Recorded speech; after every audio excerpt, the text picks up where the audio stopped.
आज तक रेडियो पर आप तीन ताल सुन रहे हैं ताऊ बाबा और सरदार के साथ, और हमें अब बात करनी है कॉमिक रोल्स वाले, भारतीय फिल्मों में कॉमिक रोल्स वाले एक्टर्स पर। तो जब मैंने शोले बहुत पहले देखी थी, और शोले को याद करने की जो वजह थी, एक तो गब्बर थी उसमें जो जैसा मज़ेदार सा एक विलन का रोल लिखा गया है, पर मुझे वो एक सीन की वजह से भी वो फिल्म बहुत याद आती थी बचपन में। मतलब मेरे लिए शोले का जो स्मृति द्वार था वो वही सीन था जिसमें असरानी, गोवर्धन असरानी आगे चल रहे हैं और कह रहे हैं कि आधे हम अंग्रेज़ों के ज़माने के जेलर हैं, हा बिल्कुल, और आधे इधर जाओ आधे उधर जाओ और बाकी मेरे पीछे आओ, और पीछे कोई बचता नहीं है। तो कुछ तो जो एक्टर्स हैं उनकी खूबी रही, और कुछ कॉमिक रोल्स भी इतने खूबसूरत लिखे गए कि वो बिल्कुल हमेशा के लिए। शोले के लिए मैं यही मानता हूँ कि क्योंकि वो कहानी ही है एक परिवार में सारे लोगों के मारे जाने की कहानी, और एक डकैत से उन मौतों के बदले की कहानी। तो आप सोचिए कि कितनी ट्रेजिक कहानी है। अब उस त्रासद कथा में आप कहाँ से कॉमेडी लाएंगे, कहाँ से कॉमेडी लाना है, लेकिन लोगों को बांधना है। लोग 3 घंटे में तो त्रासदी देख करके और त्रासद स्थिति में चले जाएंगे। तो असरानी उधर अपने वो सूरमा भोपाली, और इधर हेमा मालिनी स्वयं, वो खुद भी कॉमिक बने, यूं की। अमिताभ बच्चन भी ट्रेजिक रोल और बहुत सारा कॉमिक सीन लाइट है अपने दोस्त के साथ, घड़ी घड़ी नौटंकी करता है साला। तो मौसी से जाके बात करना कि ये है, अब चला ही जाता है तो क्या करे। गब्बर खुद, वो खुद कॉमेडी कर रहा है। और जो यूनुस परवेज है, क्या नाम है उसका, कालिया, ये सब कॉमिक कैरेक्टर्स थे। उसका शोले का वो जो है, बाद में खैर राजू श्रीवास्तव ने उसको रिक्रिएट किया था तो जिसमें नीचे वो ऊपर बैठा है कालिया और नीचे गब्बर सिंगर पूछते हैं कि कालिया क्या टेम्परेचर हुआ है उधर तो कहता है घड़ी घड़ी। अच्छा, गब्बर बूढ़ा हो गया है। तो बहुत बहुत इंटरेस्टिंग सीन है वो। लेकिन आप लोग जब फिल्मों का जब से सबसे ज़्यादा सुरूर था, ताऊ की तो कहानी सुनी है कि सिनेमा देखने बहुत जाते थे। अब बाबा पहले आपसे शुरू करें, आपके टाइम पे उस समय सबसे ज़्यादा हिट कॉमेडियन एक्टर कौन था? इंटरनेशनली चार्ली चैपलिन, तब भी आज भी और मेरे जीवन में हमेशा वो आदमी नंबर 1 रहबे करेगा। क्योंकि चार्ली चैपलिन के पूरे काम में जो एक कंसिस्टेंसी है, मुझे लगता है कि वो कंसिस्टेंसी, उस एनर्जी के साथ में हर एपिसोड, चार्ली चैपलिन का कोई भी एपिसोड मुझे बोरिंग नहीं लगता है। मुझे मिस्टर बीन बहुत पसंद है, लेकिन मिस्टर बीन कभी कभी लगता है कि वो ये वाला एपिसोड यहाँ पे कमज़ोर हो गया या ये ऐसे कमज़ोर हो गया। मिस्टर बीन की एक फिल्म भी बनाने की कोशिश की थी, वो बहुत ही वाहियात थी, मैंने थोड़ी सी देखी, छोड़ दी। मिस्टर बीन लेकिन मुझे बहुत पसंद है, रॉवन एटकिंसन। तो लेकिन मिस्टर बीन बहुत नीचे है। चार्ली चैपलिन का जो मकाम है, जिस जगह पे वो हैं, वो बहुत ही अव्वल है, और उसका रिप्लेसमेंट मुझे दूसरा कोई मिला नहीं। भारतीय सिनेमा में जब कॉमेडियंस की बात होती है, तो मैं पहले भी 3 ताल में कॉमेडियंस पे बात कर चुका हूँ। मुझे लगता है सबसे माहिर, शातिर और परिपक्व कॉमेडियन उत्पल दत्त रहे। जितनी भी फिल्में हम लोगों ने देखी, उत्पल दत्त बहुत फिल्मों में हम लोग को देखने को नहीं मिले, लेकिन उत्पल दत्त जिस भी फिल्म में रहे और कॉमिक रोल में रहे, उस आदमी ने बिना हा ही किए हुए लोगों को लोटपोट किया है। इसमें श्रम लगता है। जो शातिर आप कहते हैं तो कैसे, मतलब किस लिए? शातिर मतलब कि शातिर का मतलब होता है मैच्योर। केवल शातिर ये केवल वो नहीं है। और शातिर का मतलब क्या है कि आप उसकी चाल में फंस जाएं। जैसे जॉनी लीवर खुद भी हंस रहा है तब हंसा रहा है, ओम प्रकाश खुद लबरा रहे हैं तब सामने वाले को अपने से वो जो खींच रहे हैं। जॉनी लीवर को लेकर लगता है कि ये मस्खरा है। उत्पल दत्त को कोई ये नहीं कर सकता कि मस्खरा है। तो शातिर वही हुआ ना जो पता ना चले और काम कर बैठे। पूरा का पूरा आप सोचिए कि मतलब उत्पल दत्त पूरे टाइम सीरियस है, आंखें तनी हुई हैं, भ्रकुटी तनी हुई है, वो व्यक्ति बोल नहीं रहा है और लोग लोटपोट है। तो उत्पल दत्त की जो माहिरीन है जिस स्तर का, हाँ मतलब वो गला कमाल फाड़ है। के कभी हंसते नहीं, ज्यादा वो हल्का सा मुस्कुराए। और दूसरा मुझे ये अपने महमूद और जगदीप महमूद और इन दोनों के भी जो सीनियर हैं, जॉनी वॉकर हमको बहुत पसंद है। और जॉनी वॉकर का एक अलग स्टाइल है। जॉनी वॉकर के स्टाइल में एक ओवर एक्टिंग होते हुए भी ऐसा लगता है, क्योंकि हमारे समाज में कई बार ऐसे लोग होते हैं। वो कॉमिक्स को ना एग्जैजरेट करना भी पड़ता है। हाँ, तो वो हाँ, कई language लोगों को कई कॉमिक कैरेक्टर्स जैसे चार्ली चैपलिन खुद भी एग्जैजरेशन ही है। और खास करके वो बहुत हमारी भारतीय संस्कृति का हिस्सा रहा है। हमारे जो भी हास्य बिल्कुल के विदूषक जो रहे हैं वो हमेशा ऐसे रहे। काफी लाउड तो हमारे expression हमारे यहाँ तो एक्टिंग ही लाउड रही है। मैं जब एक्टिंग का असेसमेंट करता हूँ इंडियन सिनेमा में, तो मैं ये पाता हूँ कि जिसको आप सदी का महानायक कहते हैं, वो ओवर एक्टिंग की दुकान है। हाँ हाँ, अमिताभ बच्चन ने अभी पूरी भी। जिंदगी अब और अभी और ज्यादा, जैसे जैसे ज्यों-ज्यों डूबे कुछ फिल्मों श्यामलाल में जहाँ पे त्यों-त्यों उन्होंने उज्ज्वल। अंडर एक्टिंग की वो बहुत अच्छी हैं, वो प्रॉपर हाँ, लगती है। बाकी जगहों बिल्कुल। पे वो जैसे- केबीसी में भी एक्टिंग करते हैं। जैसे वो मुझे आनंद पिक्चर में ही अच्छे लगे। बाकी फिल्मों में अमिताभ बच्चन मुझे हमेशा ओवर एक्टिंग की दुकान आनंद नजर में आते हैं। जॉनी वॉकर भी है ना। हाँ हाँ, लेकिन जॉनी वॉकर को मैं याद करता हूँ तेल मालिश गाने के लिए, चंपे है ना, या वो जाने कहाँ मेरा जिगर गया जी, उसी फिल्म का गाना है। ये दो गाने उस एक आदमी पे हैं। आप सोचिए, कॉमिक कैरेक्टर के ऊपर दो गाने हैं उस फिल्म में, और गुरदत्त ने क्या बढ़िया निभाया उनको। एक और व्यक्ति है जो मुझे, जिसके जैसे चरित्र मैंने समाज में देखे, और इसलिए भी मुझे एकदम वो इतना इंडियन कॉमेडियन लगता है, और वो केवल एक ही टोन में पूरे करियर में रहा है अपने, केशव मुखर्जी। जिन्हें हिचकियां लेना भी आता था। जो केशव मुखर्जी की गर्दन चलती थी ना, झटका खा कर भाई साहब, बगुले की गर्दन में आप, या ये आपकी फ्लेमिंगोज की गर्दन में, सारस की गर्दन में जो लचक होती है, वो तमाम बड़े बड़े नृतक नहीं अर्जित कर पाए जो केशव मुखर्जी ने अर्जित कर रखा था। उसकी गर्दन का स्विंग करना जो है ना, मतलब मुझे लगता है कि वो अद्वितीय है।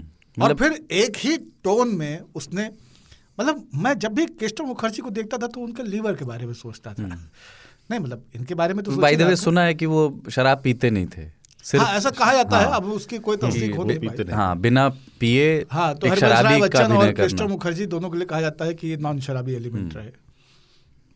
बहरहाल, तो ताऊ, आपके कोई पसंदीदा कॉमेडियंस उसमें, या आप जिस समय देखते थे उस समय किनका? देखो, मैंने जमाना? टाइमिंग का बहुत, मतलब कॉमेडी में, फिल्म की कॉमेडी में टाइमिंग बहुत इंपॉर्टेंट है, जो बहुत कम लोग कर पाते हैं।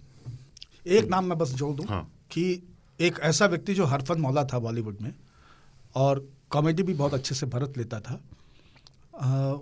उसकी शक्ल पे भी कॉमेडी लिखी हुई थी, लेकिन वो कमाल का स्क्रिप्ट राइटर भी रहा, कादर खान। कादर खान अद्भुत आदमी थे, गजब के व्यक्तित्व थे। वो खलनायकी भी करते थे, सब तरह का रोल सब कुछ करते किया थे, उन्होंने। मगर उनकी कॉमिक टाइमिंग, और जबरदस्त चूंकि उनको समझ आती थी चीजें, वो डायलॉग उन्होंने लिखे होते थे, तो वो गजब खट कादर खट खान। खट खट खट खट ऐसे जिग-जैग में चलता था कादर खान और शक्ति कपूर साथ में, और असरानी भी कभी कभी, इन लोगों की बहुत सारी फिल्में आई, जिसमें कि जितेंद्र जयाप्रदा, वो दशहरी नारायण राव करके तेलुगु थे, वो बनाते थे मकसद, तोहफा, मवाली, इस तरह की पिक्चरें। उसमें जितेंद्र होते थे, जयाप्रदा या श्रीदेवी या दोनों होते थे, और शक्ति कपूर, कादर खान, असरानी और अहमद, जो गब्बर बने थे, अपने ये अमजद खान, अमजद, ये होते थे।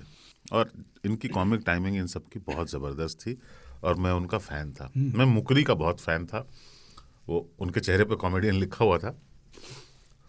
पर उसके बाद जब मैं बड़ा हुआ तो मुझे लगा कि अमिताभ बच्चन एक बेहतरीन कॉमिक एक्टर थे। वो एंग्री यंग मैन से ज़्यादा कन्विंसिंग मुझे उनकी कॉमिक टाइमिंग, जब भी उन्होंने कॉमेडी की, बहुत ज़बरदस्त की। आई वाक इंग्लिश, आई टाक इंग्लिश, वो वाला सीन जो गोविंदा तो खैर, हाँ, जो कि एक अद्भुत हीरा निकला हमारे यहाँ से, बिल्कुल, वो भी हो हर गया फिल्म जहाँ वाला। पे भी, पर गजब की टाइमिंग और कन्विंसिंग कॉमेडी। और उन्होंने उसको अलग अलग फिल्में बहुत खराब मिली, इतने घटिया स्क्रिप्ट मिले, जैसे दूल्हे राजा टाइप की पिक्चर मैं कई बार देखता हूँ और देख सकता हूँ, क्योंकि वो आदमी अद्भुत है। वो अपने दम पर फिल्म चल सिर्फ गोविंदा के लेकिन लिए आप ताऊ, घटिया फिल्म इसमें देख सकते। जब हम नायकों की कॉमेडी पे आते हैं, जैसे आपने अमिताभ का जिक्र किया और गोविंदा का जिक्र किया, तो कमल हासन का जिक्र भी मुझे बहुत ज़रूरी लगता है। और मैं हमेशा चाची 420 और आंटी नंबर 1 को जब कंपेयर करता हूँ तो चाची 420 बहुत ऊपर है। चाची 420 बहुत आगे की फिल्म मुझे लगती है, क्योंकि उसकी फिल्म अच्छी थी, इसकी फिल्म खराब थी। गोविंदा में कोई खराबी नहीं थी, फिल्म ही खराब, फिल्म कचरा थी। गोविंदा के साथ ये भी है कि वो पंजाबी परिवार से आते हैं, पर उन्होंने वो पंजाबी लहजे वाली कॉमेडी भी की एक और 11 जैसी फिल्मों में, और उत्तर प्रदेश और बिहार वाली कॉमेडी भी की, और वो बिल्कुल कन्विंसिंगली की, भाषा को बनारस में इनकी परवरिश पैदाइश का भी मामला है गोविंदा की। संजीव कुमार और गोविंदा ये सब बनारस कनेक्ट वाले लोग भी रहे हैं। नहीं, पर उत्तर प्रदेश है शायद वहाँ पे। जैसे वो एक और 11 है ना, इतनी घटिया और वाहियात फिल्म है क्या यार। पर मैं ये भूल ही नहीं पाऊंगा कि गोविंदा ने उसमें कितना जान डाल दिया। सदाशिव अमरावपुरकर से भी कॉमेडी रोल्स कराए हैं, बिल्कुल, और जबरदस्त किए उस जबरदस्त। सदाशिव अमरावपुरकर के बारे में मुझे जो एक सबसे खूबसूरत चीज लगती है, जो मुझे फिल्म इंडस्ट्री में किसी के बारे में उस लेवल पे नहीं लगी, मुझे लगता है मेरे मोहल्ले से है। उनकी चमड़ी, आंख, डोले ऐसी आंखें निकल के बाहर, और अगर कहीं पान खा ले तब तो लगता है कि पक्का जो है मुराई है हमारा। जॉनी वॉकर की छवि ना उस एक समय वैसे उन्होंने काफ़ी रोल कर लिए थे, तो ऐसी बन गई थी कि एक बिगड़ैल शराबी वाले रोल्स ही ज़्यादा करते हैं। तो एक बार वो तब स्टार हो चुके थे, मुंबई से जा रहे थे, तो एक ट्रैफिक सिग्नल, रेड सिग्नल था, वहाँ पे उनकी गाड़ी रुकी, तो एक आदमी आया, उसने ऐसे देखा और शीशे से, शीशा खुला हुआ था, एकदम चेहरे के पास उसने अपना सर जो है एकदम करीब लाया और बोला जॉनी वॉकर। तो जॉनी वॉकर बोलते हैं भाई सूंघ कर पहचाना क्या। तो उनके मतलब फनी भी थे, नेचुरली भी फनी थे वो। ओम प्रकाश और महमूद भी हाँ जबरदस्त काम। महमूद की तो स्टार स्टेटस थी उनकी एक टाइम में, वो बिल्कुल इतने बड़े पड़ोसन वाला गाना कितना, गुरदत्त की मेरे ख्याल से सभी फिल्मों में महमूद को उन्होंने कुछ ना कुछ रोल दिया। महमूद ने एक फिल्म बनाई कुंवारा बाप, जो चली नहीं, पर उसमें सारे बड़े एक्टर थे, अमिताभ बच्चन से लेके सारे बड़े एक्टर थे, सबके 2-2 मिनट 1-1 मिनट के रोल थे, तो दर्शन भर हो जाए इतने। लेकिन पोस्टर जब निकला कुंवारा बाप का, तो उसमें सारे एक्टर थे, तो लगता था कि मल्टी स्टारर फिल्म है। फिल्म में शांति ओम कर दिया, वो सब मिलेंगे, लेकिन कहीं पे भी कोई आदमी गुजर रहा है इस टाइप का। सबने उनके मित्रता के बल पे कैमियो कर दिया था उनके लिए। लेकिन पड़ोसन जो गाना है वो मैं आज भी कभी भी सुन भी सकता हूँ और देख भी सकता हूँ। हाँ, मैं उसको देखना पसंद करता हूँ, बहुत मजेदार है वो। और इनफैक्ट उस गाने को बिना इन दोनों को देखे हुए, हाँ बिल्कुल, आप जब भी पड़ोसन का वो जो गाना है, एक चतुर नार करके सिंगार, बिल्कुल आपको महमूद तो बस। एक आदमी ने और कॉमेडी की है, और वो मुझे लगता है कि बॉलीवुड के जब टॉप 5 स्टार्स चूज किए जाएंगे एक्टिंग में या कॉमेडी में, एक्टिंग में, लेकिन उन्होंने कॉमेडी भी की है। कॉमिक्स जो होते हैं ना, वो बेस्ट एक्टर होते हैं। दिलीप साहब, हाँ, बहुत जबरदस्त, उनकी टाइमिंग बहुत अच्छी, जबरदस्त टाइमिंग पे उस आदमी का, एक्टिंग में भी और कॉमिक कैरेक्टर निभाने में भी, हर चीज़ में दिलीप साहब की टाइमिंग का कोई जवाब नहीं है। ये बाद के दिनों में मुझे एक और एक्टर की कॉमेडी बड़ी पसंद आई, और वो सबसे पहले मशहूर हुए थे रन फिल्म से, विजय राज। हाँ, ये जो कौवा बिरयानी वाले हैं ना, छोटी गंगा बोल के नाले में कुदा दिया। हाँ। नहीं, आज के टाइम में क्या है, हम बहुत अच्छे दौर में जी रहे हैं। आज आपके पास ऐसे कॉमिक हैं जो कॉमिक के रूप में जाने नहीं जाते हैं, जैसे संजय मिश्रा। हाँ, ढूंढू जस्ट चिल, ठीक है, का दिया हुआ है। मुकेश तिवारी, यशपाल शर्मा, ये सब कॉमिक तो नहीं है। पाठक, हाँ। अब आप देखें कि यशपाल शर्मा को गैंग्स ऑफ वासेपुर में कोई रोल नहीं दिया गया था, कुछ भी नहीं, उनको सिर्फ बैंड बाजे का गाना गाना था, लेकिन वो अद्भुत निभाया उन्होंने, अद्भुत है वो, आपको वो याद रह जाता है। एक और आदमी ने कॉमेडी बहुत की है, और मैं इसलिए भी नाम लेना जरूरी समझता हूँ, लोग कहेंगे कि नहीं बाबा से फ्रीक्वेंसी मैच नहीं करती इसलिए नाम नहीं लिया, अनुपम खेर। नहीं, परेश रावल का नाम भी लेना चाहिए, परेश रावल ये बहुत अच्छा दौर चला। और हेरा फेरी, और फिर हेरा फेरी में जो परेश रावल का रोल है, बाय द वे उसमें तो हालांकि अक्षय कुमार कभी भी कॉमेडी करते हुए लोगों को पसंद आए हैं, लेकिन मुझे हमेशा वो काला कपड़ा बांधे हुए मोहरा के झांसर ही दिखते हैं। जैसे सुनील शेट्टी से मैं उबर ही नहीं पाया बलवान के बाद से। सुनील शेट्टी एक्टर नहीं है, हाँ वो डोले स्टार है, वो डोले हैं, डोले है। डोला रे डोला रे डोला रे। हाँ, जैसे संजय दत्त क्या है, अब आंखें हैं। नहीं, लेकिन संजय दत्त ने 1 2 3 जो कॉमेडी संजय के दत्त का रोल्स किए हैं वो बाल- ठीक किए हैं। बाल होगा भाई, मुन्ना भाई, मुन्ना भाई, और उसके बाद एक धमाल और इस तरह की जो फिल्में आई थी, तो अच्छे रोल किए नहीं, हैं। जबरदस्ती संजय का दत्त- क्रेडिट दे रहे हो आप। हाँ, लेकिन एक्टिंग उनको नहीं आती है, एक्टिंग नहीं आती, उनके पास ठीक आंखें है? हैं। और उनको क्या है, वो डायरेक्टर अच्छे मिल गए, फिल्म अच्छी मिल गई, और वो हो गया अरशद वारसी कॉमेडी। हाँ, अरशद वारसी सर्किट का जो रोल है। By the way, Arshad Warsi और जावेद जाफरी का एक सीन है धमाल जावेद फिल्म में। जाफरी का जिक्र नहीं हुआ, वो हाँ। महमूद के ही संतान, जगदीप जगदीप की संतान। और डांस और कॉमेडी, हाँ, दोनों में। गोविंदा और जावेद जाफरी में जो कॉमन चीज़ है कि दोनों ही अपने दौर के कमाल के, जो ब्रेक डांस हम लोग कहते थे, कमाल के डांसर और कमाल के टाइमिंग कॉमेडी की इनकी जबरदस्त। तो वो एक सीन है धमाल फिल्म का, आपने देखा होगा अगर, तो वो गाड़ी से सबको गोवा पहुंचना है बड़े वाले डब्लू के नीचे, तो वो एक लिफ्ट लेते हैं, जावेद जाफरी और ये भाई हैं अरशद वारसी। तो एक दक्षिण भारत का एक व्यक्ति उन्हें मिलता है, स्टीरियोटाइप है लंबे नाम वाला, तो वो बोले कब तक पहुंचेंगे गोवा, तो वो कहता है कि जब तक नाम बताएंगे तब तक पहुंच जाएंगे। फिर वो नाम अपना बताता है, अपने भाई का बताता है, बोले आपका क्या नाम है, बोलता अय्यर, वेणुगोपाल अय्यर, मुत्तु स्वामी चिन्न स्वामी वेणुगोपाल अय्यर, और वो चालू रहता है। और ये 15 मिनट तक उसके बाद वो रुकवा करके गाड़ी में उतरते हैं। वो सीन मुझे बहुत पसंद है। एक वो, और एक इसी फिल्म का एक सीन है जिसमें असरानी है, विजय राज है, और विजय राज वो प्लेन में है और विजय राज उनको समझा रहे हैं कि प्लेन का जो है पायलट बेहोश हो गया है शराब पी करके, अब प्लेन को कैसे लैंड कराना है। और इतना काम है, कंपोज्ड, बिल्कुल शांत, जैसे कुछ हुआ नहीं है विजय राज। और वो बहुत ही सुंदर सीन है, मैं उसको देख के निजी जीवन में वो भी बहुत उसका काम अद्भुत रहते सीन है एक, वो कि विजय राज कहते हैं कि आपको एक लाल बटन दिख रहा है ना, हाँ, कहते हाँ दबा दिया, अरे दबाना नहीं था। दबाना था। ये नए कॉमेडियंस में, और ये आपको ये पसंद है क्या, अपने राजपाल यादव? हाँ। राजपाल यादव कुछ रोल्स एनर्जेटिक बहुत हैं, और कई रोल्स उन्होंने बहुत अच्छे निभाए हैं। हलचल, हंगामा, लेकिन मुझे एकदम जो नई पौध है उसमें सुनील ग्रोवर पसंद है। क्योंकि सुनील ग्रोवर की जो बरतने की एबिलिटी है वो बहुत कमाल की है। और मैं कपिल शर्मा को बर्दाश्त नहीं कर सकता हूँ व्यक्तिगत रूप से, आप लोगों को पसंद हो सकते हैं, लेकिन कपिल शर्मा शो मैंने कई एपिसोड्स जो उनके यूट्यूब पे सुनील ग्रोवर के कंपाइलेशन मिल जाएंगे आपको, 45 मिनट का, 1 घंटे का, उस तरह से, तो वो मैं देखना पसंद करता हूँ। तो वो, और वो गुत्थी से ज़्यादा डॉक्टर गुलाटी वाले रोल में मुझे, हाँ, डॉक्टर गुलाटी उन्होंने बहुत जबरदस्त कैरेक्टर बनाया। हाँ, और डॉक्टर गुलाटी, डॉक्टर मिश्र गुलाटी वो मोइन अख्तर के एक डॉक्टर से प्रेरित है। हाँ। आपको तो अनिल कपूर भी पसंद होंगे कॉमेडी रोल में? नहीं, लाउड मजनू भाई, लाउड वेलकम पसंद है इसलिए। वेलकम बहुत पसंद है, और नाना पाटेकर कॉमेडी कर रहे हो तो वो अद्भुत एक एक्सपीरियंस होता है।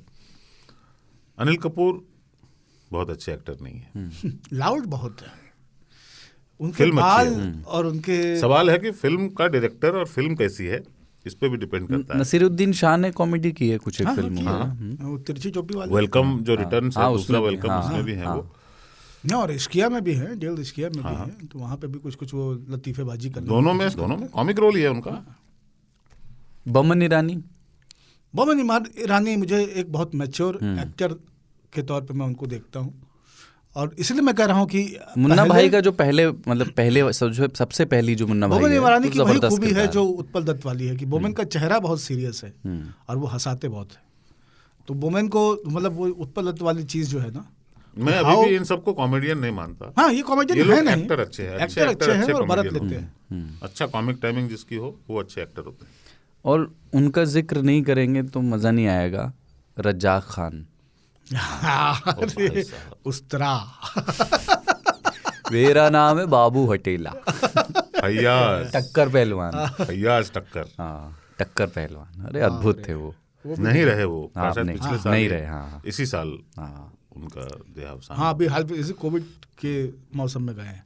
मतलब एक गुंडा हंसा सकता है ये, वो उन्होंने वो किया, गजब था वो। और उनकी वो बगुले की तरह सुतवा टांगे है ना, और वैसी ही सुतवा पतली उनकी जीन्स गर्दन, का कपड़ा, है नहीं ना? वो और उसमें वो चुस्त जीन्स पतलून, पहने हुए हाँ। पतली मोहरी वाली, है ना, या मतलब बैगी के दौर में भी वो चुस्त मोहरी पहनते थे, वो कमाल थे। गले का उनका रुमाल और वो उनकी ट्रांसपेरेंट साटन वाली कमीजें उनकी सेमी ट्रांसपेरेंट। और उनको डायलॉग भी इतने मस्त मिलते थे ना, मैं 1 2 3 लिख के लाया हूँ कि अगर पुलिस के पास जाकर ज़्यादा शान पट्टी करने की कोशिश की तो कान के नीचे कैप्सूल लगा दूंगा।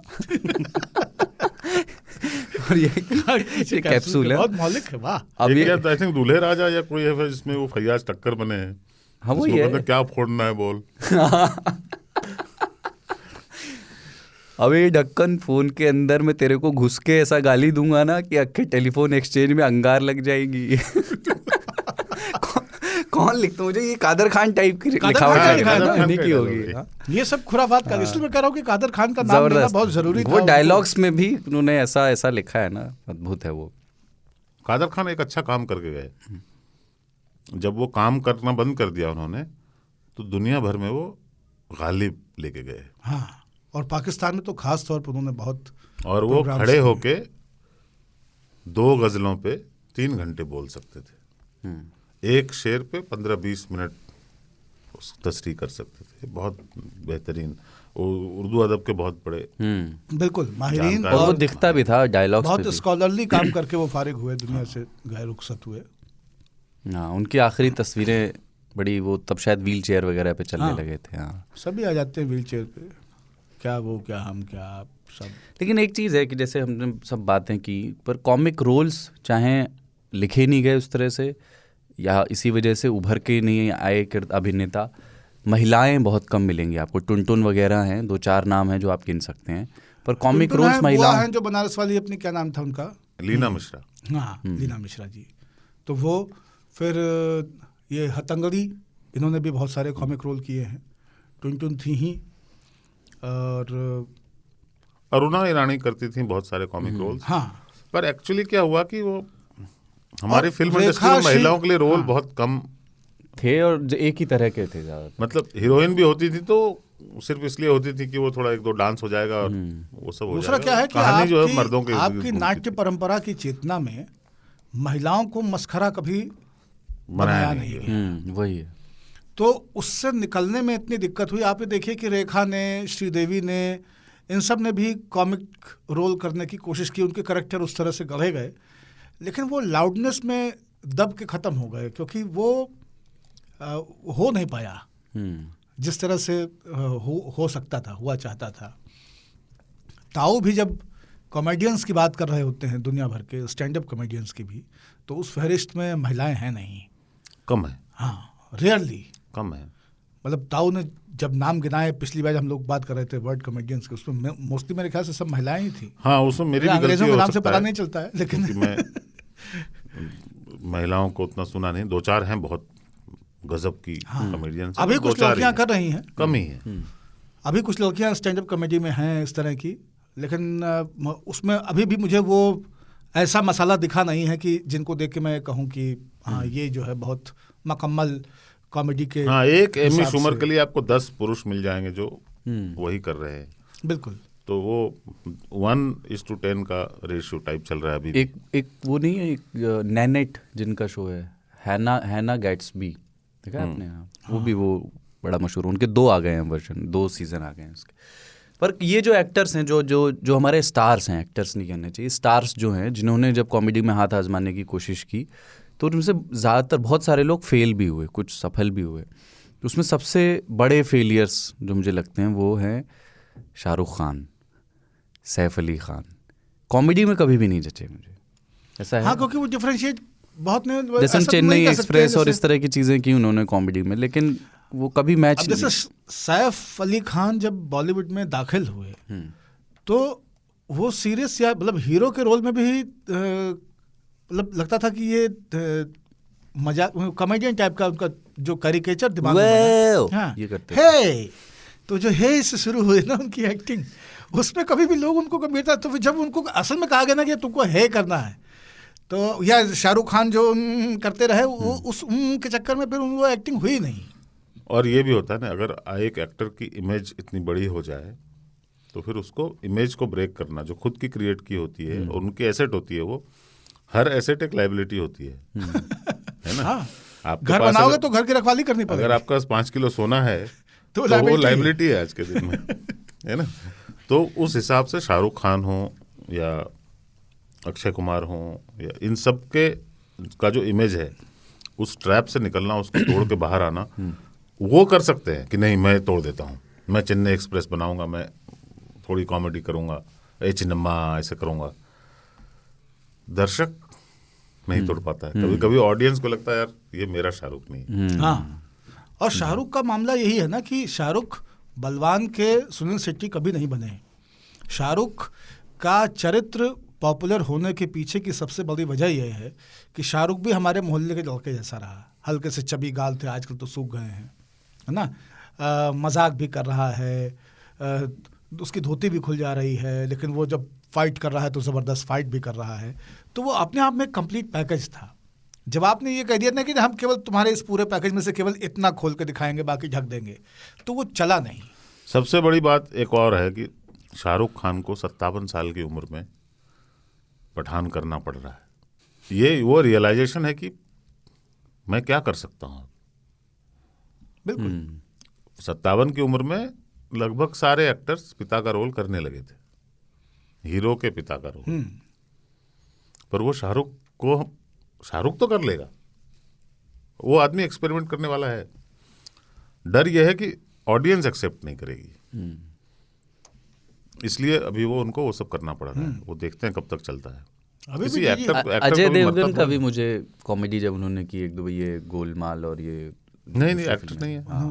अजय देवगन का फॉन्ट का वो तो रोहित शेट्टी की पिक्चर थी और बहुत सारे लोग होते थे उसमें। फॉन्ट का इशू है अजय देवगन के साथ, तो इस वजह से भी कॉमेडी में वो, लेकिन एक चीज, वो वाला फॉन्ट चलता नहीं है। एक चीज है कि मुंह से रसगुल्ला निकाल के बोलिए। तो एक चीज है कि पहले ना काफ़ी बहुत जो कॉमेडी बहुत ज़्यादा डायलॉग्स ओरिएंटेड काफ़ी रहती थी, कि सिचुएशंस भी होती थी। जैसे अंगूर बनी हमारे कॉमेडी ऑफ एरर्स पे बहुत अच्छी फिल्म, हाँ मिस हो गई हमसे बातचीत। देवेन वर्मा भी मिस हो गए हमसे, हाँ वो अंगूर के चलते आया है। हाँ। अंगूर की रीमेक बनी है अभी सर्कस, जो चली नहीं है, जो के से कस है उसमें। मैं देखूंगा वैसे उसको। लॉन्च हो गई, वो रिलीज हो गई है। अच्छा, अभी क्या हुआ बाद, जैसे आप हेरा फेरी वगैरह देखें तो वो डायलॉग्स से ज़्यादा सिचुएशंस ऐसी हैं जो कॉमेडी हैं। लेकिन उस टाइम पे कई बार सिर्फ डायलॉग्स में ऐसे खेल के आते थे, जैसे गोविंदा किसी को ये बोल रहे हैं कि जितना तुम साल में कमाते हो, सिर्फ उतने रुपए के बजट से हमारी हवेली के फर्श का साबुन आता है उसको साफ करने के लिए, है ना। पब्लिक इसी पे कादर खान वगैरह इसे प्रयोग करते थे। मेरे ख्याल से दूल्हे राजा या कुली नंबर 1 में, जिसमें अमराव पुरकर है, अमराव पुरकर का नाम ही इतना फनी है। उनका नाम है शादीराम गरजोड़े। हाँ। अब शादीराम गरजोड़े का क्या कीजिएगा, ये नाम सोचिए, मुझे नाम याद है, फिल्म का नाम नहीं याद है, लेकिन शादीराम गरजोड़े का नाम याद है। और जितने भी लोग ब्याह करा रहे होते हैं उनको सबको मैं यही बुलाता हूँ कि ये आपके शादीराम गरजोड़े यही है ना, इनसे कहिए कि ये बारात की 200 की बात हुई थी तो 300 बाराती का आ रहा है। वो क्या पहले एक जो चीज़ थी ना कि अब हमारा सिनेमा ज़्यादा रियलिस्टिक होने की ओर चल रहा है, मेथड एक्टिंग हो गई है, लाउड एक्टिंग को कम करना है, डायलॉग्स ऐसे बोलो ना जो एक्टर से, जैसे राजकुमार राव जिस तरह की एक्टिंग करते हैं, जैसे आम लोग बात करते हैं उस तरह से बोलो। इसका एक नुकसान मैं यही देखता हूँ कि इस तरह के डायलॉग्स नहीं आते। हाँ, वो जो नाटकीय डायलॉग होते थे, जिसमें कि वो होता था, हाँ, और कि कादर खान का एक डायलॉग था कि ठक्कर से टक्कर लेने में बड़े बड़े के पाँव के पसीने आ जाते हैं। तो आदमी को ना लगता है कि यार वो एक रेखा बनती दिखती है। हाँ। एक नाम से टक्कर लेने में वो एक रिदम होता था, वो आप नहीं कर सकते। ये तो अपने को एक नाम रह गया अभी पिछले 3 साल के उभार का, पंकज त्रिपाठी का। और वो उनको भी एक चीज़ जो है उनकी, कि जो ताऊ कह रहे हैं ना कि कैरेक्टर में आप कितने दक्षता से घुसते हैं, कॉमेडी उस पर भी निर्भर करती है। क्योंकि आप जितने अच्छे एक्टर हैं आपकी कॉमेडी उतनी ही सही रहेगी, या आप तभी कॉमेडियन हो सकते हैं। पंकज कपूर, तो पंकज कपूर और पंकज त्रिपाठी, ये 2 नाम जो हैं वो मुसद्दी लाल बनते थे। हाँ। लेकिन फिर जो मटरू की बिजली का मंडोला क्या किया है, मतलब 1.5 साल तक फेसबुक का मेरा कवर फोटो वो गुलाबी भैंस थी। 1.5 साल तक हमारे फेसबुक का कवर फोटो गुलाबी भैंस। एक भैंस से शराब पी के एक आदमी इतना प्यार कर सकता है कि वो भैंस उसको गुलाबी दिख रही है, और वो प्यार जेन्युइन लगता है ऑन स्क्रीन। वो ऐसा नहीं कि मैं केवल बता रहा हूँ कि ऐसा हुआ है। आप जब वो फिल्म देखते हैं तो उस पूरी फिल्म में पूरी फिल्म एक तरफ है और पंकज कपूर एक तरफ है। कमाल का काम है। एक और एक्टर है ऑफिस या मुसद्दी लाल कमाल का। टीवी की तरफ ही चले गए थे, वो टिक्कू तलसानिया याद है आपको? वो सर्कस में वापस आ रहे हैं। हाँ, सर्कस में है वो। वाह। तो वो मतलब उनका चेहरा देख के ही ना एकदम से थोड़ा सा डोपामीन बढ़ जाता है। उनसे बढ़िया फ्रस्ट्रेशन को चित्रित करने वाला कोई नहीं है। कि जो होता है ना, आदमी के हाथ में कुछ नहीं हो और वो बेहतरीन करते थे। वो अब भींचना अपने आप को, वो बहुत अच्छा करते थे।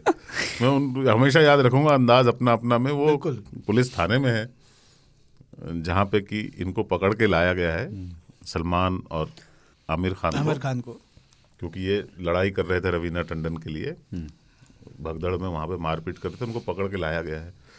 तो ये दोनों अपने आप को अमीरजादे दिखाना चाहते हैं और वो उस दिन थाने का उद्घाटन हो रहा है, तो वो ढूंढ रहे हैं एक आदमी जिसको लॉकअप में डाला जाए और उनकी खींच। तो बहुत सारी बातें इसमें अपन को करनी थी पर रह गई, क्योंकि हम पहले काफ़ी वक्त खर्च कर चुके हैं और विषयों पर। मैं बिज़ार खबर की ओर बढ़ता हूँ, पर ये कि एक अगले दोबारा कभी हास्य कलाकारों पर, फिल्मों के हास्य कलाकारों पर बात करेंगे, और जिन बहुत सारे कॉमिक सीन्स पे अपन चाहते थे कि बात करें, तो एक सीन्स पे कर लेंगे। आज केवल कैरेक्टर्स पे बात हुई, हाँ, लेकिन हम ये चाहते हैं कि सीन्स पे एक आगे करेंगे। सीन्स पे भी नहीं, हम एक अलग चीज़ चाह रहे हैं जिसमें हम चाहते हैं कि मतलब मेरे ऊपर से आरोप हटे और ताऊ उसमें जम के बोलें, और 3 ताल का एक एपिसोड इस कॉमेडी, व्हाट इज़ कॉमेडी, इसके ऊपर एक बार बात होनी चाहिए। खास करके भारतीय परिप्रेक्ष्य में हम अभी तक जो कॉमेडी हुई, हम ऐसे गिनाएंगे तो हमको सारे नाम अच्छे ही लगने लगेंगे। जैसे हमने कहा कि अमिताभ बच्चन, अनिल कपूर भी एक्टिंग कॉमेडी कर रहे थे, लेकिन एक्चुअली कॉमेडी क्या है एज ए क्राफ्ट, और इंडियन थिएटर में या इंडियन सिनेमा में कॉमेडी का स्कोप क्या है, इसके ऊपर हम लोग को कभी बात करनी चाहिए। क्योंकि ऐसे समय में जब ताऊ जिस लो पॉइंट की बात कर रहे थे, let's talk seriously about comedy. In fact Tikku Talsania से याद आया कि एक और 11 में टिक्कू तलसानिया भी हैं, और वो इतने आनंद देते हैं मुझे। वो एक बैंक में काम करते हैं और उस बैंक को लूटने जाते हैं ये लोग, और फिर उनकी एक बेटी है जिनसे कि मोहब्बत करते हैं। ज़्यादा क्या बताऊंगा, जिन्होंने देखा है उनको पता होगा, जिन्होंने नहीं देखा वो देख लें। मैंने तो कई बार 1.5 घंटे से अच्छा घटिया फिल्म है, लेकिन मैंने बहुत ही वाहियात फिल्म है, मतलब बेस सिर पैर का। लेकिन आशीष विद्यार्थी भी कॉमेडी कर जाता है उसमें, इसलिए हाँ, आजकल रील्स में भी कॉमेडी ही कर रहे हैं वो। नहीं, आजकल वो फूड ब्लॉगिंग कर रहे हैं। आजकल वो ब्लॉगर है, वो डेली अपना जो है रिकॉर्ड रखते हैं, रोज एक कोई। मैं कभी कभी उनसे बीच में इंस्पायर हो चुका हूँ। मैं सोचता हूँ कि एक कैमरा लेके ही मैं बाथरूम भी जाया करूँ। नहीं, विज्ञापन वगैरह भी मिल रहा है उनको उससे। नहीं, वो तो मिलता एक कंपनी का दूध बेच रहा है आजकल। ठीक है, तो बिज़ार खबर इस बार हाई कोर्ट से आई है, और गहन मंथन के बाद हमने ये तय किया कि इसको कहना है कि ये बिज़ार है। छत्तीसगढ़ के कोरबा की ये घटना है। यहाँ एक पुरुष हैं, मतलब पुरुष इस खबर में एज अ पति हैं। तो उन्होंने अपनी पत्नी पर आरोप लगाया कि शादी के 7 दिन बाद उन्हें पता चला कि उनकी पत्नी शराब, गुटखा, पान मसाला और नॉनवेज खाने की आदी है। तो पति ने पहले उनके परिवार वालों ने, और उन्होंने बहुत समझाया उस महिला को, इनका ये कहना है, पर वो मानी नहीं। तो फिर उन्होंने तंग आकर के तलाक का फैसला किया। फैमिली कोर्ट ने तलाक की अर्जी खारिज कर दी। तब पति ने इस फैसले को नागपुर हाई कोर्ट में चुनौती दी। अब हाई कोर्ट ने फैसला सुनाया है। कोर्ट ने कहा है कि ये मेंटल क्रूएलिटी यानी मानसिक क्रूरता है एक तरह की, और गुटखा छोड़िए, अगर दोनों पार्टनर में से कोई एक ब्रश भी ना करे तो भी तलाक मिल सकता है। राइट टू हाइजीन के तहत ये मानसिक क्रूरता का आधार है। बहुत सही। हम तो ये चाहते हैं कि अगर दोनों में से एक पार्टनर 2 बार से ज़्यादा ब्रश कर रहा है तब भी तलाक मिलना चाहिए। हाँ। और 2 बार भी कर रहा है तो भी। मैं तो ये कहता हूँ कि एक बार भी कर रहा है तो भी। ऐसे लोग जो बेसिकली अलग होना चाहते हैं उनको होने देना चाहिए। आधार की जरूरत नहीं है, कोई आधार नहीं है, बस अलग होना चाहते हैं, नहीं रहने का अपने को। नहीं, तो तलाक में आधार क्यों चाहिए? आधार चाहिए तो एयरपोर्ट पे आधार कार्ड दिखाइए। मेंटल क्रूएलिटी जो होती है ना, एक तो 7 दिन के बाद पता चला है ना। ये जो है हमारी जो विवाह की व्यवस्था है उस पर बहुत बड़ा प्रश्न चिन्ह है कि आप 7 दिन तक ऐसे कहाँ गायब रहे आप? कि आप अनजान व्यक्ति से विवाह करते हो तभी तो आपको 7 दिन के बाद पता चलता है ना। ये हमारे यहाँ व्यवस्था जिसको अरेंज्ड मैरिज बोलते हैं, हालांकि वो एक तरह से बहुत अच्छी चीज़ भी है। मतलब उसमें क्या होता है, हर आदमी की शादी की गारंटी हो जाती है। नहीं, लोग ऐसे घूम रहे हो। नहीं, और वो फ्यूचर के लिए अच्छा होता है। देखिए आपकी जो यहाँ आगे कहीं इंगेज कर दिया उनको, आगे की नस्ल होगी ना, क्या होता है कि अच्छे लोग सिर्फ अच्छे लोगों से विवाह करते हैं, है ना। तो फिर अच्छी इसी से तो जाति व्यवस्था बनी ना, कि भाई मैं क्लर्क हूँ तो मेरी बेटी की शादी क्लर्क से होनी चाहिए, है ना। और 7-5 पीढ़ी के बाद वो कायस्थ कहलाने लगे। ऐसा ही होता है। तो लोग शादी के मामले में ये देखते हैं कि अपनी बराबरी का होना चाहिए। इस व्यवस्था में जिसमें कि अरेंज्ड मैरिज होता है उसमें एकदम बेवकूफ लड़का है पर जमीन बहुत है, हाँ, तो उसको एक होशियार बीवी मिल जाती है। अरे फरीदाबाद और नजफगढ़ की कितनी शादियां हम जानते हैं। वो जेनेटिक नहीं तो क्या होता, अब उस बेवकूफ से प्यार कौन करता? लव मैरिज बोलते हैं यार, देखो पश्चिम में कितना अच्छा है, लव से मैरिज होता है, पहले लव होता है फिर मैरिज होता है।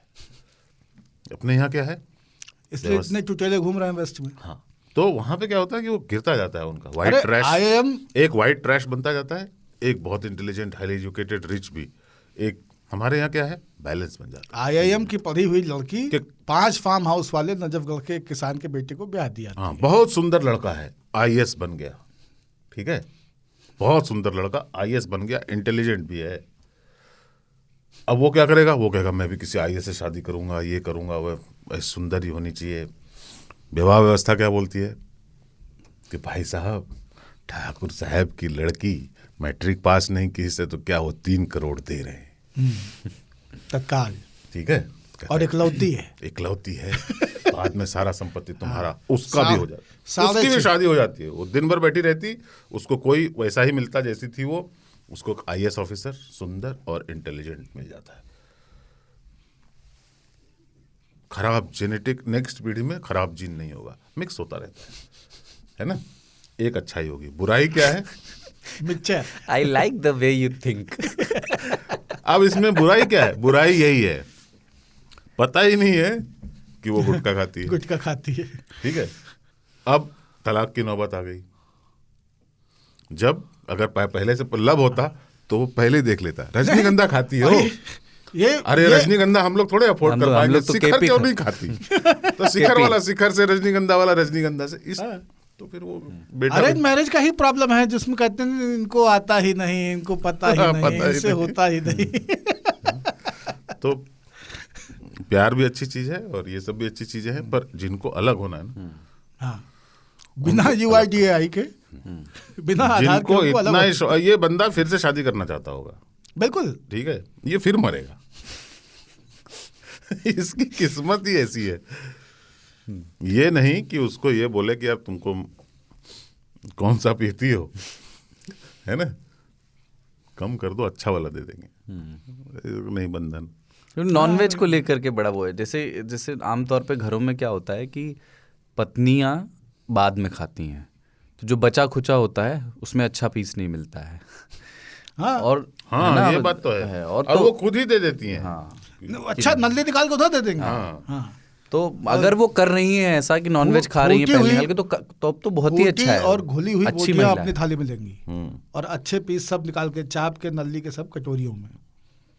ये महिला कितनी क्रांतिकारी है, लेकिन आप सोचिए कि ये मांस खाती है, दारू पीती है, और ये पका रही है मान लीजिए मीट, तो अपना एक बनाया लिटिल लवली, तो टंगड़ी लेगी ना, चिकन विंग्स नहीं लेगी। हाँ, फिर वो उसमें से 2 निकालेगी चखने के लिए ना, टू टेस्ट द सॉल्ट। और कोरबा के लोगों को तो अलग हो ही जाना चाहिए। हाँ, कोरबा के लोगों को अलाउ ही क्यों करते हैं? हाँ, का कोरबा रे? क्या है ब्याह करके का कोरबा? अच्छा, कोरबा के लोग माफ करना, हमारा तात्पर्य ये था कि यार थोड़ा समझ बूझ के शादी करो, 7 दिन में ये नौबत आ जाती है, अच्छी बात नहीं है। नहीं, 7 दिन क्या कर रहे थे? 7 दिन बाद पता चला तुमको, रियलाइजेशन इतना लेट है। हो सकता है अडॉप्ट करने की कोशिश की, ये भी हो सकता है। और गुटखा खाने वाले से मतलब पहले ही पता चल जाना चाहिए ना कि शिखर है कि क्या मिलता है वहाँ। एक और ऐसे तलाक, दांत नहीं देखे थे क्या इन्होंने? हाँ, दांत से पता चल जाएगा। और अगर दांत इतने साफ थे तो वो विधि हम लोग को बताइए हला कि दांत साफ भी रहे, गुटखा भी खा सके। कोरबा में असली मिलता भी नहीं होगा ना कत्थे वाला, जैसे दोहरा हो रहा खाक चल रहा है। बोला 32 सुपारी काट के अपना जोखम जोक दीवार से चूना नोचा चालू। एक ऐसे तलाक मांगने के जो अजीबोगरीब केसेस आए ना, एक मैसूर का केस है, वहाँ के सेशन कोर्ट के जज के पास एक बार केस आया था जिसमें पति ने ये बोल करके तलाक मांगा था कि उसकी वाइफ जो है वो खाने में तीनों टाइम सिर्फ मैगी बनाती है, और जज ने इसको मैगी केस कहा था। मतलब ये चर्चे थी मैगी केस नाम से। अरे मैगी बनी हुई होती है, ताऊ बता चुके हैं, उसको बनाना क्या है? वो बना तुमको कुछ और रही है। वो हम बोल नहीं सकते, मैगी नहीं बना रही है। सच्चा तीये यू आर। और जब उसको खाना बनाना नहीं आता है, इसका मतलब है अगर मैगी बना रही हैं तो उनको कुकिंग नहीं आती है। हाँ, हाँ, तो फिर आप ये बोलो ना कि कुकिंग नहीं आती है। कुकिंग नहीं आती, मैगी ही बना रही का मतलब क्या है? तीसरी बात यह है सबसे बड़ी कि कैसे तो हमारे यहाँ मतलब न्यायाधिकरण में लोग हैं, सीधे न्यायाधिकरण को सीधे कहना चाहिए कि महिला को खाना बनाना क्यों आना चाहिए? हाँ, why can't you do it? महिला ही खाना बनाएगी, ये किस उसमें विधान में लिखा हुआ है? कॉन्स्टिट्यूशन ऑफ इंडिया में कहाँ पे लिखा है? ये ना मैरिज, हिंदू मैरिज एक्ट में कहाँ पे लिखा हुआ है कि ना marriage women will cook the food? कहाँ पे लिखा हुआ है? तो ये बेसिस कैसे हो सकता है? ये हाँ, तो तो असंवैधानिक माना नहीं उन्होंने, और महिला और खारिज कर मानवीय दिया। अधिकारों के खिलाफ दिया गया फैसला, इसको चैलेंज करना चाहिए। नहीं, ये वाले केस में, मैगी वाले केस में उन्होंने नहीं उसको अच्छा आधार नहीं दिया ना? हाँ। हाँ, तब ठीक। एक और हमारे यहाँ एक वर्ड है, लॉन्ग लिव द जुडिशरी। मौगा। 5 मिनट में कॉन्ट्रैडिक्ट कर दी। हमारा एक वर्ड है मौगा। सुना है मौगा? हाँ, उस बेवकूफ या उसको बोलते हैं ना? नहीं, जो पत्नी का भक्त होता है। अच्छा, मौगी बोलते हैं, मौगा मर्द बोलते हैं उनको, जो जोरू गुलाम जिसको आजकल सिम्प बोला जाता है। ओके, ठीक है। अरे सिम्प का कितना अच्छा अनुवाद है, मौगा मर्द। ठीक है, तो जो मैगी वाले पे मौगा नहीं होता, वो मैगा होता है। अब कभी होगा ना किसी के में ऐसा करना होगा कमेंट, किसी को चढ़ाने के लिए कुछ बोलना होगा सिम्प में, हैशटैग मौगा मर्द ही लिखूंगा। एक पति इसलिए तलाक चाहता था क्योंकि पत्नी ने उसकी प्लेट में, खाने की प्लेट में ना नमक गलत साइड पे रख दिया था। आप वैसे बाबा बड़े पर्टिकुलर है ना अपने किचन में क्या चीज़ कहाँ पे रखी जाए, इन चीज़ों को लेकर, तो ये आधार सही है। ये हालांकि क्रेडिट दे दूं, सिम्प जो शब्द है ना, उसका हिंदी वर्जन जो कि हम बचपन से जानते हैं, पर उसको लाइम लाइट में अभी पिछले हफ्ते सतीश रे करके कॉमिक हैं, वे लाए थे। उन्होंने लिखा था कि तुम्हारे लिए सिम्प होगा, हमारे लिए तो मौगा है। तो ये नमक का क्या साइड होता है? मतलब नमक का साइड सूखा साइड होता है। थाली में हमेशा नमक का साइड सूखा साइड होगा। तो अगर थाली में चावल परोसा गया है, दाल बह रही है, लेकिन उसके बाद में 2 खीरा, थोड़ी सी सूखी वाली तरकारी रखी है, प्याज है, तो आप कहीं और ना मिले, नमक का साइड वो है जहाँ ऐसा ना हो कि रस्सा जो है एक बार तो झाए से दे और फिर बाकी टाइम धाए से दे। तो नमक अक्सर दाल के पानी अगर उधर विचलित हो कर जाता है तो नमक सडनली गायब हो जाता है। हाँ, कहाँ गया? इधर ही तो था, वो वाली बात। वैसे ये जो पान मसाला या गुटखा या पान, इसलिए नमक वालों को मैं सुझाव देता हूँ, थाली में दाल बहा के खाने वाली परंपरा है, खास करके अवध में। अवध क्या, पूरी गंगा पट्टी में बीमारी है, सही भी है। उसमें मैं लोगों से कहता हूँ कि भैया खाना चम्मच से मत खाइए, खाना हाथ से खाइए, और चम्मच का इस्तेमाल ज़रूर कीजिए। थाली के नीचे जिस तरफ आपने नमक रखवाया है उस तरफ थाली के नीचे चम्मच रख दीजिए। इससे दाल अपने किनारे रहेगी, आवश्यकता अनुरूप आती रहेगी। नदी के प्रवाह को आप कंट्रोल कीजिए। ढाल है ना, साइंस है मालिक। हाँ, बाथरूम में नहा रहे हैं, ड्राइंग रूम तक पानी पहुंच गया है ना। स्लोप का ध्यान दीजिए। एक भारत में ना बाथरूम का स्लोप बनाना किसी भी मेसन को नहीं। ताऊ हम बताए थे ना, आप ताऊ के यहाँ बाथरूम का काम चल रहा था, तो हमने ताऊ से कहा, हमने कहा कि दरवाजे पे 4-5 कंचे जब वो टाइल लगा ले तो छोड़ दीजिएगा, ऐसे ही कंचे उस तरफ जाने चाहिए। कंचे अगर नाली की तरफ गए तो मिस्त्री का काम 100%। अगर नाली की तरफ पानी कंचे नहीं गए तो किसी भी तरफ गए 0%। क्योंकि होता क्या है, बाथरूम में कई बार आप पाएंगे कि नाली इधर है उत्तर में, दक्षिण में उसका दरवाजा है, और पानी जो है पूरब में सिंक के नीचे रुका हुआ है, क्योंकि वो ढाल की समस्या है। नाली से बहुत सारा पानी गया है, लेकिन उन्होंने कहा कि नहीं, केवल उत्तर में ढाल नहीं देंगे, थोड़ा सा पूरब में भी देंगे, थोड़ा पानी वहाँ रहना चाहिए, रहमन पानी राखिए। इस सिद्धांत के तहत हमारे यहाँ बाथरूम बनते हैं, बिना खड़क बिना ढाल। हाँ।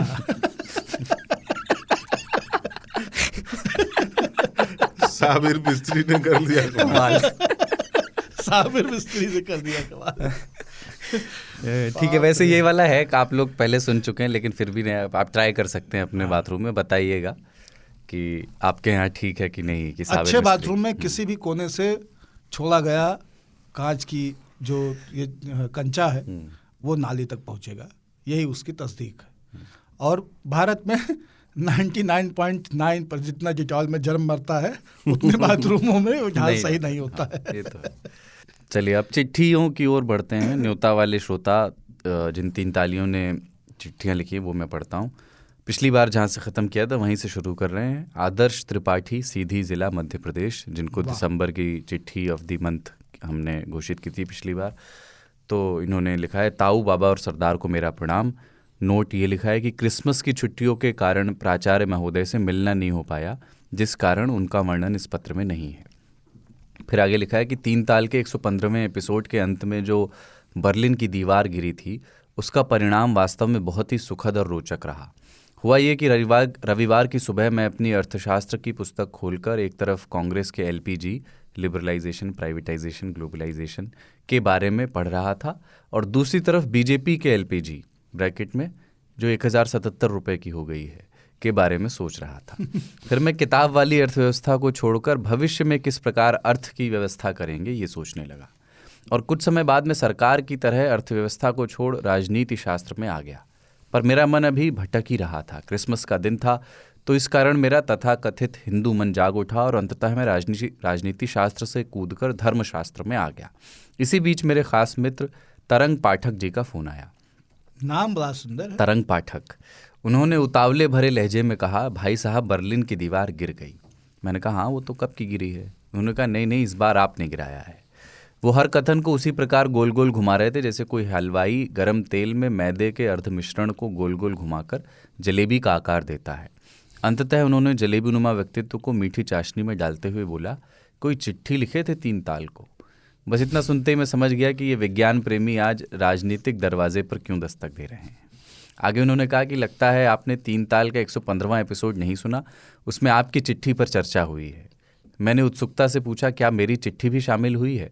उन्होंने हामी भरते हुए अब तक चाशनी पर तैरती हुई जलेबी को मानो चाशनी में डुबो ही दिया। मैंने तुरंत उनका फ़ोन काटकर अर्थशास्त्र की पुस्तक को खुली अर्थव्यवस्था में छोड़ा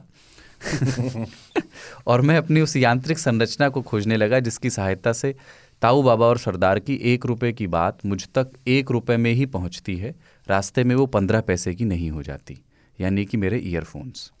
और मैं 3 ताल की चर्चा का प्रसंग पढ़े बिना और सरदार द्वारा प्रस्तुत चर्चा का विषय सुने बिना ही आखिर में पहुंच गया जहां 3 तालियों की चिट्ठी पढ़ी जाती है। और जैसे ही सरदार ने कहा कि आज की आखिरी चिट्ठी आदर्श त्रिपाठी, सीधी ज़िला से, तो मुझे ऐसा लगा जैसे गर्मा गर्म चाशनी से लबालब जलेबी बस मेरे लिए ही परोसी जानी है।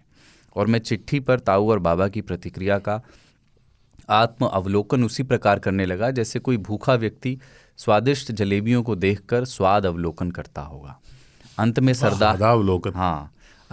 सरदार द्वारा मेरी लेखन शैली की प्रशंसा, ताऊ द्वारा कहानीकार बनने की भविष्यवाणी और बाबा द्वारा दिसंबर की चिट्ठी का टैग मिलते ही ऐसा लगा कि गरम कुरकुरी और रसीली जलेबी का एक टुकड़ा मेरे मुंह में आ गिरा है, जो जीभ को जलाते हुए मेरे मन और मुंह में अपना स्वाद भर चुका है। और मेरे मुंह से राहुल गांधी का प्रसिद्ध वक्तव्य "मजा आया" निकल पड़ा। और मैं यही मजा आप देश को देना चाहते हैं और देते रहिए। और मैं इस एपिसोड को परिवार के सभी सदस्यों को इकट्ठा कर सुनाने लगा। बाबा की बातों को सुनकर मेरे बड़े भाई साहब बोले, "ई पंडित को आए हो, सगले टांग दतावत है।" उन्हें बाबा के दर्शन कराने के लिए मैं YouTube पे मौजूद 3 ताल के वीडियोस को उन्हें दिखाया तो वो बाबा की धोती देखकर बोले, ये तो सहीन पंडित आए, जाउन पर्दनी मारे है। और मैं एकदम बाबा की तरह खिखिया के हंस पड़ा।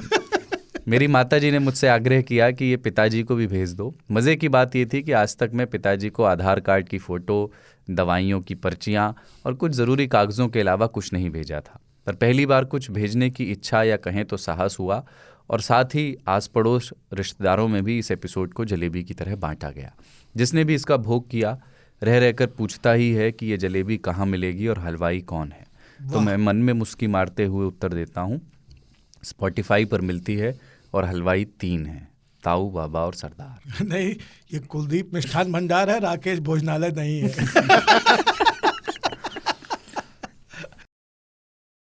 आदर्श त्रिपाठी, सीधी जिला, मध्य प्रदेश।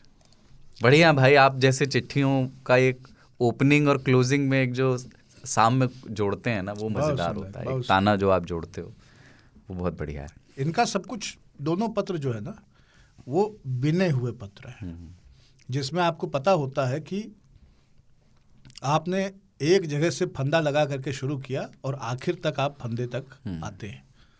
और छोटे छोटे कमेंट्स इस तरह के हैं कि मैं अर्थव्यवस्था की किताब को खुली अर्थव्यवस्था में छोड़कर राजनीति शास्त्र में दाखिल हुआ, तो मज़ेदार है।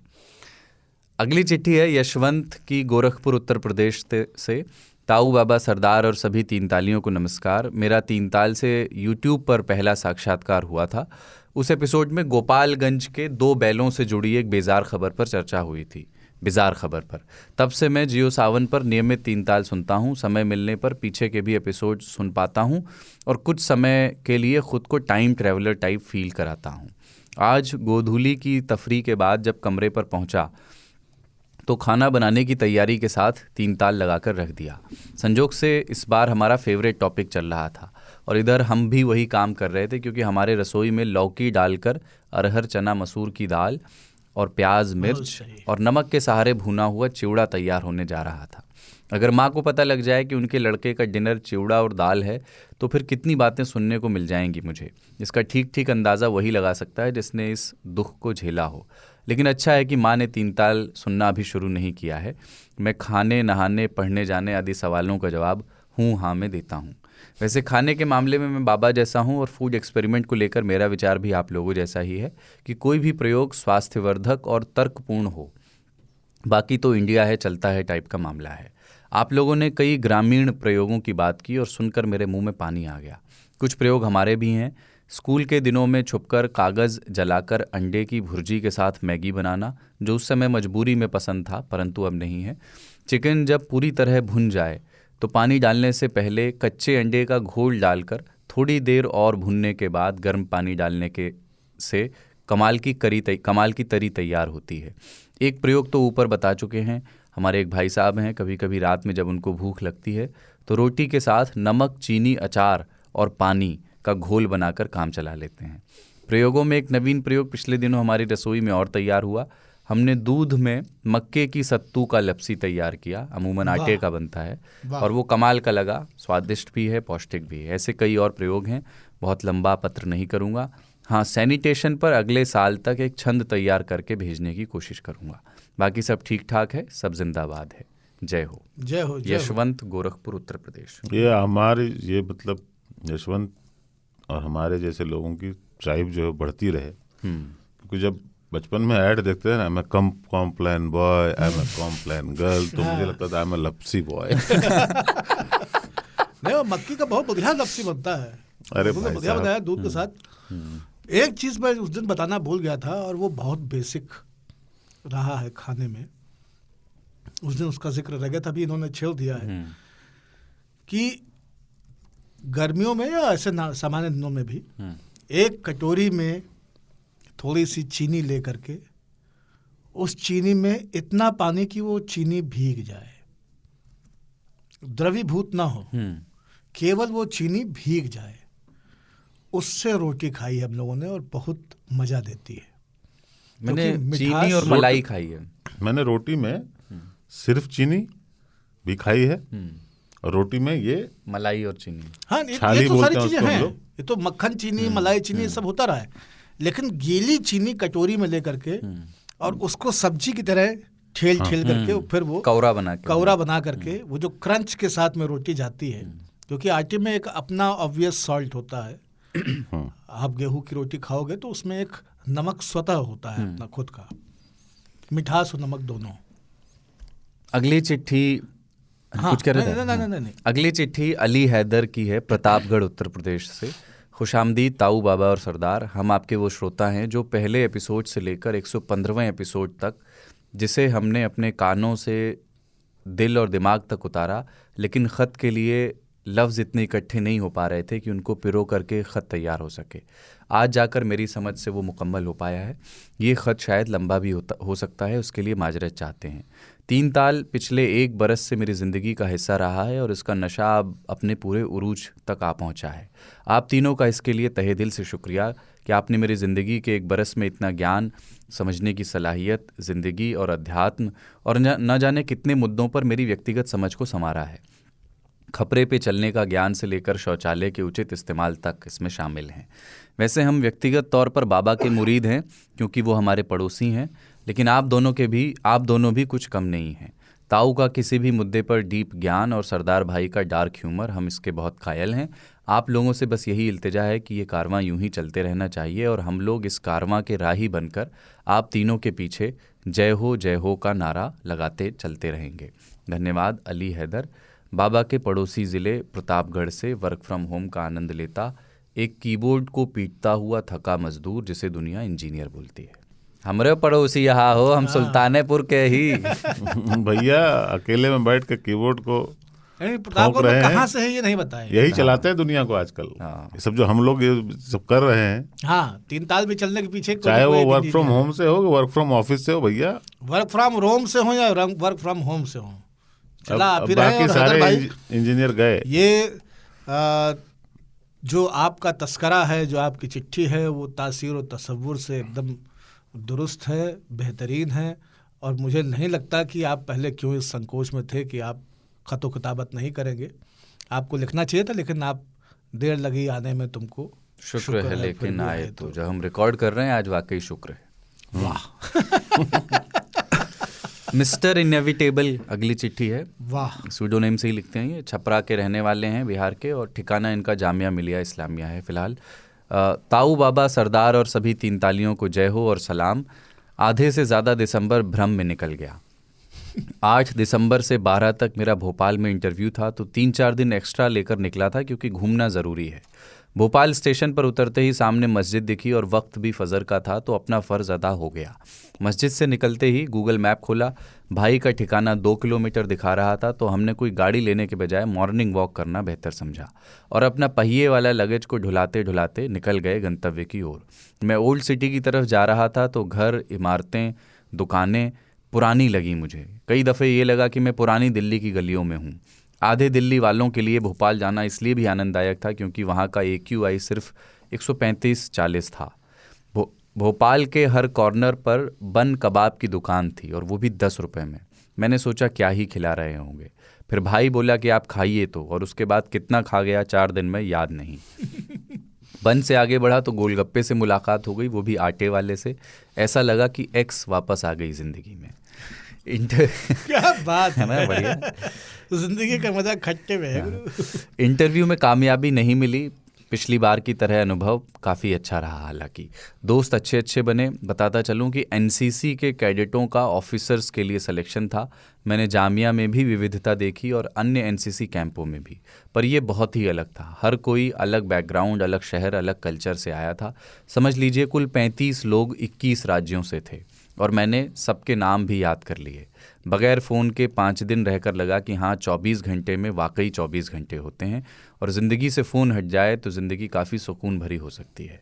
पर अफसोस हम इसे कंटिन्यू नहीं कर पाएंगे और ये आलम है कि मैं हूँ, मेरी तन्हाई है और मेरा फ़ोन है। खैर, भोपाल से दिल्ली और दिल्ली से छपरा का सफ़र जारी रहा। इस बार नानी ने एक झटपट रेसिपी सिखाई जो यहाँ साझा कर रहा हूँ, और वो है मटन का चोखा।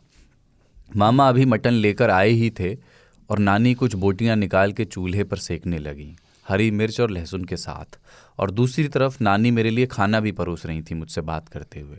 उन्होंने बोटियों को चूल्हे पर 2 मिनट सेंका और फिर मिर्च लहसुन के साथ मिक्सचर मशीन में डाला। 1 मिनट भी मशीन नहीं चला था कि उन्होंने निकाल के चटपट तेल और नमक में लपेट के सौंप दिया और बताया कि इसे कहते हैं गोश्त का चोखा। और मैं उन्हें आश्चर्य से देखने लगा और उन्होंने कहा, देखत का बाड़ा, खा। और फिर मैंने खाया और बहुत ही अलौकिक लगा। फिर मैं उसे रोटी में लपेट के खाने लगा और मन ही मन कहा कि ये तो देसी शावरमा बन गया भाई साहब। हमारा न्यू ईयर का प्लान है दोस्तों के साथ 4 जनवरी को महाराष्ट्र जाना है, तो हमने सबको एडवांस में मटन राष्ट्र वाला एपिसोड सुना डाला है ताकि महाराष्ट्र के खान पान और कल्चर से अवगत हो जाएं। फिर साहू जी याद आ गए। अगर बाबा ये बता दें कि नासिक और औरंगाबाद में हलाल मटन मिलने की संभावना कितनी है? बहुत ज़्यादा। तो मेरे लिए कुछ आसान हो जाएगा। झटका मटन मिलना थोड़ा सा मुश्किल है। नासिक से औरंगाबाद के पूरे हाईवे पे और औरंगाबाद खास तौर पे औरंगाबाद में आपको बेहिसाब आउटलेट्स मिलेंगे और उनमें मराठी मसाले में पका हुआ आपको हलाल गोश्त मिलेगा। तो मेरा कोई फ़र्क नहीं है हलाल झटके का, लेकिन आपकी एहतियात है तो आपके लिए विकल्प बहुत सारे हैं। आखिरी चिट्ठी का हिस्सा, दिल से खाओ सब हलाल है। हाँ। मैं नानी के घर से एक चीज़ मैं और बता दूं कि कबाब की प्रिपरेशंस इनको नासिक वगैरह में अच्छी नहीं मिलेंगी, लेकिन औरंगाबाद में कुछ आउटलेट्स बोटी कबाब वगैरह के हैं, खास करके बीबी का मकबरा के सामने और उस्मानिया यूनिवर्सिटी के पास उस इलाके में। ये अगर जाएंगे तो इनको वहाँ पे कुछ एक ठिकाने कबाब वगैरह के मिल जाएंगे। चिट्ठी का आखिरी हिस्सा, मैं नानी के घर से पत्र वाला सेगमेंट सुन रहा था कि 2 और खूबसूरत लोगों के 2 नए खूबसूरत पत्र सुनने को मिले, अजय और आदर्श भाई। खासकर आदर्श भाई, जिस सलीके से उन्होंने पत्र को लिखा, वाकई ये पत्र ऑफ दिसंबर था। और जिस अंदाज में इन्होंने इंटरनेशनल अफेयर्स, बर्लिन वॉर, शीत युद्ध का मेटाफर इस्तेमाल किया, दिल से एक ही शब्द निकला, आतंकवाद, आतंकवाद। Mister inevitable. वाह। तो आपको जवाब तो मिल ही गया है महाराष्ट्र के बारे में, और बहुत शुक्रिया आपकी चिट्ठी के लिए। अगली चिट्ठी है शाश्वत ओजी, चित्रकूट से, अस्थाई पता दानापुर पटना। ताऊ बाबा सरदार जय हो। बहुत दिनों से चिट्ठी लिखना चाहता था पर आलस के कारण नहीं लिख पा रहा था। पिछले एपिसोड में खाने के साथ एक्सपेरिमेंट की बात हो रही थी तो उसमें अचार और चटनी का जिक्र हुआ, तो मुझे एक चीज़ याद आई जो मेरी दादी और मम्मी बनाती हैं, खुचनी, जिसको बनाना बहुत आसान है। सिर्फ लहसुन, मिर्चा, धनिया को कूच लेना है और उसमें नमक और थोड़ी सी खटाई डालनी है और फिर 1-2 दिन धूप दिखानी है। खुचनी का फ़ायदा ये है कि ये जल्दी बन जाती है, इसकी ड्यूरेबिलिटी अचार से कम है और स्टोर करने की समस्या नहीं है। ये ठंडी के दिनों में ज़्यादा बनता भी है। अब आते हैं अगले विषय पर। पिछले एपिसोड के अंत में आप लोगों ने ईयर एंडर पर बात किया तो मैं अपने कुछ ईयर एंडर बताना चाहता हूँ। कुछ इसलिए क्योंकि कुछ ही याद हैं। मेरे लिए फेवरेट स्पोर्ट्स मोमेंट रहा इंडिया वर्सेस पाकिस्तान में विराट कोहली की बैटिंग और फीफा फाइनल। फुटबॉल का बड़ा फ़ैन नहीं हूँ, लेकिन मैंने उस मैच के मैग्नीट्यूड को महसूस किया। मैंने इस साल कई फिल्में देखी, लेकिन जो अच्छे से याद रह गई वो थी अब्बास कियारोस्तामी की फिल्म टेस्ट ऑफ चेरी, जो 97 में बनी थी। वो मैंने किसी के रिकमेंडेशन पर देखी थी। और इस साल जो गाना मैंने सबसे ज़्यादा सुना वो है नुसरत साहब का सानू भूल गई खुदाई चन्ना सारी। ये मुझे स्पॉटिफाई ने मुझे बताया। लेकिन जो सबसे खूबसूरत चीज़ हुई मेरे साथ इस साल वो था 3 ताल से राब्ता और 100वें एपिसोड में सबसे मिलना। चलिए, पत्र बड़ा हो रहा है, दोबारा लिखने के वादे के साथ। सबको जय हो। शाश्वत हो जी। जय हो शाश्वत बाबू। तो ये है, ये एक हमारे यहाँ 5G आया है। तो पहले क्या था, AG, OG, लोजी, सुनो जी, 4G थे। अब OG आया है। अब जाके 5G इंडिया में लॉन्च हुआ। हाँ, OG 5G है। हाँ, वाह। तो चिट्ठियाँ लिखिए फिर से इस बार, और चिट्ठियाँ आपको लिखनी है इस साल के हाइलाइट्स पर, जाड़े पर जो हमने शुरू में बात की, कैंची पर अगर लिखना चाहते हैं तो वो भी लिख सकते हैं, कॉमिक रोल्स और उनके एक्टर्स पर, या आपको लगता है कि भारत के सिनेमा का ऑल टाइम कॉमेडी सीन आपको इधर आप बताना चाहते हैं कि आपको सबसे पसंदीदा है, तो वो आप बताइए। और जिन एक्टर्स की बात हमसे छूट गई उनके कुछ सीन्स, उनके बारे में थोड़ी चीज़ें बताइए। बिल्कुल। और जब तक 3 ताल का ये एपिसोड रिलीज़ होगा, दुनिया के तमाम शहर रोशनियों की रौनक में रात के 12 बजने का इंतज़ार कर रहे होंगे। और मेरे ख्याल में आप में से अधिकतर लोग जो है वो 12 बजे के बाद या 1 जनवरी की अल सुबह या दिन में जब भी आप जगें या खाली वक्त आपको मिले, इतवार का रोज़ है, नकुने में, छाती में, पैरों में तेल लगाते हुए, चाय चुस्की आते हुए, बालों की चंपी करते हुए, ऐसे कामों के साथ में 3 ताल सुन रहे होंगे। कैलेंडर बदलेगा, बाकी कुछ बदलना नहीं है। अति उत्साह में ना रहें। शराब पीनी है तो होश में पिएं, नहीं पीनी है तो बहुत अच्छी बात है। पी लें तो गाड़ी ना चलाएं। नहीं भी पीते हैं तब भी आपको एक सलाह है कि तमाम सारी जगहों पे, नैनीताल, देहरादून, ऋषिकेश, हरिद्वार, नैमिषारण्य, है ना, दिल्ली, मुंबई, जयपुर, फलाना माल, ढिमकाना माल, ये स्काई, वो गगनचुंबी, वो फलानी गैलेक्सी, है ना, और ये ग्रेट और मॉल और फलाना जितना भी हैं, इन सब में जाने से बचिए। आनंद लीजिए, कुछ बढ़िया सुस्वादु भोजन कीजिए। 1 तारीख को अपनी अंगलाई लेके, इतवार का दिन है, तसल्ली से उठिए और जो जैसे करने का मन है वो वैसे कीजिए। रिजोल्यूशन लेने से बचिएगा, क्योंकि जब धीरे धीरे अभ्यास बन जाता है ना कि रिजोल्यूशंस मैं लेता हूँ और वो टिकते नहीं हैं, तो अपना खुद का भी कॉन्फिडेंस ख़त्म हो जाता है। रिजोल्यूशन वगैरह मत लीजिए।